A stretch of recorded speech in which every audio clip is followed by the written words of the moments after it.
തെരഞ്ഞെടുപ്പിൽ വിജയം നേടാനുള്ള സാഹചര്യം ഉണ്ടായിട്ടുണ്ട്. രണ്ടാം ഘട്ട തെരഞ്ഞെടുപ്പ് ഇന്ന് നടക്കുകയാണ്.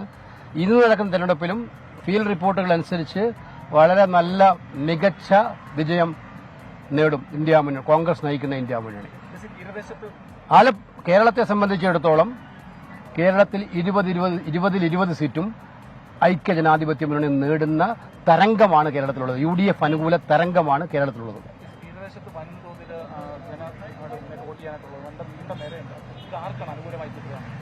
ഒരു സംശയം വേണം. അതുകൊണ്ട് അവർ ഒരു തരംഗം വന്നാൽ ആണ് ഈ വോട്ടിംഗ് നില ശക്തിപ്പെടുക. UDF അനുകൂലമായ തരംഗമുണ്ട്, കോൺഗ്രസിന് അനുകൂലമായ തരംഗമുണ്ട്. ഒരു കാര്യം, ഇന്നലെ ഈ സ്ഥിരമായിട്ട് പിണറായി വിജയനും MP ഗോവിന്ദനും എല്ലാം കുറെ നാളുകളായി പറയുന്നത് ഇന്നത്തെ കോൺഗ്രസ് നാളത്തെ BJP എന്നാണ്. പക്ഷെ ഇന്നലെ BJPയുടെ സംസ്ഥാന വൈസ് പ്രസിഡന്റ് തന്നെ പറഞ്ഞിരിക്കുകയാണ് LDF കൺവീനർ BJP ചർച്ച നടത്തിയ 90% ചർച്ചകൾ പൂർത്തിയായിരുന്നു. പക്ഷെ പിണറായി വിജയന്റെ ഗുണ്ടകൾ ഭീഷണിപ്പെടുത്തിക്കൊണ്ടാണ് പിന്മാറിയെന്ന്. എന്താണ് ഇതിനെക്കുറിച്ച് പറയുന്നത്? അത് ഇത് മാത്രമാണോ? ബംഗാളിലെ CPM ഓഫീസൊക്കെ ഇപ്പൊ എവിടെയാണ്? കംപ്ലീറ്റ് BJP അല്ലേ? അവർക്ക് എന്ത്? ബംഗാളിലും ത്രിപുരയിലും CPMന്റെ പ്രാദേശിക ഓഫീസ് മുതൽ സ്റ്റേറ്റ് ഓഫീസ് വരെ അത് ഓഫീസ് തന്നെ അങ്ങ് കൺവേർട്ട് ചെയ്തിരിക്കുകയാണ് BJP ഓഫീസായിട്ട്. സെക്രട്ടറി ആറ്റിങ്ങലിലെ NDA സ്ഥാനാർത്ഥി വി മുരളീധരൻ കൂടി നമുക്കൊപ്പം ചേരുന്നുണ്ട്. അപ്പോൾ ഈ ചെറിയൊരു സാങ്കേതിക പ്രശ്നത്തിലാണ് ഇപ്പോൾ മുഖ്യമന്ത്രി പിണറായി വിജയൻ പിണറായിയിലെ ക്യൂവിലാണ്. അദ്ദേഹം വോട്ട് ചെയ്യാൻ ക്യൂവിൽ നിൽക്കുകയാണ്. അതുപോലെ നമുക്കിട്ടൊരു പണി വന്നിട്ടുണ്ട്. എബി പുറത്തൂർ പറയുന്നു SK 3 പേരും പറഞ്ഞു ഒന്നും ക്ലിയർ ആകുന്നില്ലെന്ന്. അപ്പൊ ക്ലിയർ ആക്കുന്നു. ഒരു സമയം അറ്റ് എ ടൈം അത് തീരുമാനിച്ചു. നിങ്ങൾ എപ്പോഴെങ്കിലും അങ്ങനെ പ്രശ്നം ഉണ്ടായി കഴിഞ്ഞാൽ ആവേശം കൂടുമ്പോഴുള്ള പ്രോബ്ലമാ അല്ലേ? ഒറ്റ വാക്ക് അപ്പം മാറും. അപ്പോൾ നമുക്ക് മുഖ്യമന്ത്രി പിണറായി വിജയൻ ക്യൂവിൽ നിൽക്കുന്ന തത്സമയ ദൃശ്യമാണ് പ്രേക്ഷകർ കാണുന്നത്. വീണ്ടും നമ്മൾ മന്ത്രി GR അനിൽ മാധ്യമങ്ങളോട് സംസാരിക്കുന്നു. ഇപ്പോൾ എവിടെയാണ് വോട്ടുണ്ടെങ്കിലും അവിടെ പോയി വോട്ട് ചെയ്യുക എന്നുള്ളത് ഒരു ജനാധിപത്യത്തിന്റെ മര്യാദയുടെ ഭാഗമാണ്. പ്രത്യേകിച്ചും ഒരു കേന്ദ്രമന്ത്രിയായിരിക്കുന്ന അദ്ദേഹം ആ നിലപാട് സ്വീകരിച്ചത് ജനാധിപത്യത്തോടും ഇന്ത്യൻ ജനാധിപത്യ പ്രക്രിയയോടും നടത്തിയ വെല്ലുവിളിയാണ്, അവഹേളനമാണ്. ഇത് ജനങ്ങൾ നന്നായി തിരിച്ചറിയേണ്ടതാണ്. KC വേണുഗോപാലിലേക്ക് പോകുന്നു. ACC general secretary KC Venugopal. നിങ്ങൾ ആ വിഷ്വൽ കണ്ടതാണ്. നമ്മുടെ MLA CR മഹേഷിനെ ഒരു കല്ലെടുത്ത് എറിഞ്ഞ് വീഴ്ത്തുന്നത് വിഷ്വൽസിൽ എല്ലാത്തിലും ഉണ്ട്. വീഡിയോ ഇത് കള്ളം പറയുന്നത്തെ കാലത്ത് ആർക്കും പറ്റില്ല. MLA നേരിട്ട് എറിഞ്ഞ് വീഴ്ത്തുകയാണ്. ഭാഗ്യത്തിന് അദ്ദേഹത്തിന് സ്വസിദ്ധമായ ചില പ്രശ്നങ്ങളുണ്ട്. ഭാഗ്യത്തിന് രക്ഷപ്പെട്ടതാണ്. അല്ലെങ്കിൽ അദ്ദേഹത്തിന്റെ ജീവൻ അവിടെ തീരുമായിരുന്നു. ഇത് ഇന്ന് സംഭവിച്ചത് എന്താ അറിയോ? ഇന്ന് സംഭവിച്ചത് അദ്ദേഹത്തിനെതിരെ വധശ്രമത്തിന് കേസെടുത്തിരിക്കുകയാണ്. CR മഹേഷിനെതിരെ വധശ്രമത്തിന് case. നിങ്ങൾ വാദി പ്രതിയാക്കുന്ന ഇത്തരം സമീപനം വേറെ ഏതെങ്കിലും നാട്ടിൽ നടക്കുമോ?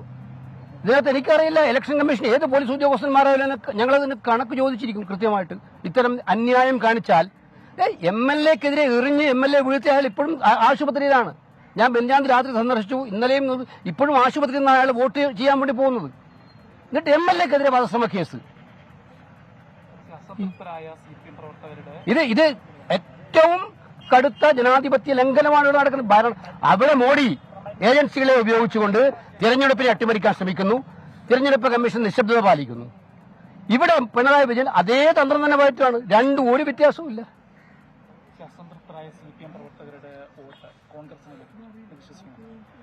അല്ല, അവർ കമ്മ്യൂണിസ്റ്റ് പാർട്ടിയെ നന്നാക്കാൻ വേണ്ടി വോട്ട് ചെയ്താൽ അതിന് പൂർണ്ണ ഗുണം കിട്ടാൻ വേണ്ടി പോകുന്നത് കോൺഗ്രസിനാണ്. യഥാർത്ഥ കമ്മ്യൂണിസ്റ്റുകാരൻ ഈ കമ്മ്യൂണിസ്റ്റ് പാർട്ടി നന്നാകണമെന്ന് ആഗ്രഹിച്ചിട്ട് വോട്ട് ചെയ്താൽ, ഇപ്രാവശ്യം വോട്ട് ചെയ്താൽ ആ വോട്ട് കോൺഗ്രസിനായിരിക്കും. ആ ആത്മവിശ്വാസം എനിക്കുണ്ട്.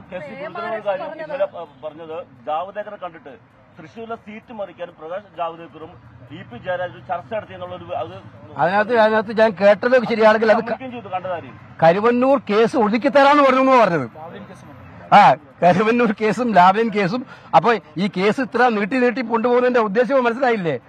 ലോക ചരിത്രത്തിൽ ഏറ്റവും വലിയ റെക്കോർഡ് മാറ്റിവെക്കലാണ് ലാവ്ലിൻ കേസിൽ ഉണ്ടായിരിക്കുന്നത്. അതുപോലെ കരുവന്നൂർ കേസിൽ പറയുന്നതല്ലാതെ ഒന്നും ഒരു ആക്ഷനും നടക്കുന്നില്ല. എന്തൊക്കെയായിരുന്നു പുകില്? സിനിമയിലൊക്കെ പറഞ്ഞ തിലകം പറഞ്ഞ പോലെ മലപ്പുറം കത്തി ഇതൊക്കെ വന്ന് ഇപ്പൊ ഒന്നുമില്ലല്ലോ. അപ്പൊ കരുവന്നൂരിൽ ഇതൊക്കെ ഡീലാണ് നടന്നിട്ടുണ്ടല്ലോ, വ്യക്തമല്ലേ?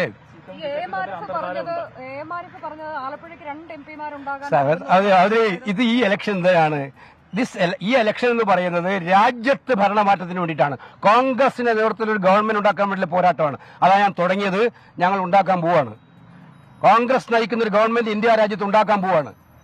അതിനൊരു സംശയവും വേണ്ട. ജൂൺ റിസൾട്ട് പ്രഖ്യാപിക്കുമ്പോൾ അത് വ്യക്തമാകും.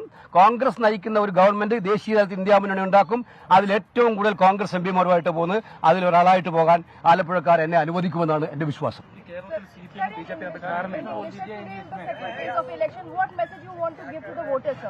Clear, it is clear. First phase of election already over. We are very much confident about the first phase of election. We are getting maximum number of seats in first phase of election. Today, the second phase of election, the same reports coming from the field that Congress-led India Munani is going to win. Therefore, I am very confident that my appeal to the voters is to come out from the house and vote for democracy. This is the election is to save democracy, save constitution, save the country. This is what my appeal. Thank you. C Venugopal മാധ്യമങ്ങളെ കാണുന്നതിന്റെ തത്സമയ ദൃശ്യങ്ങളാണ് പ്രേക്ഷകർ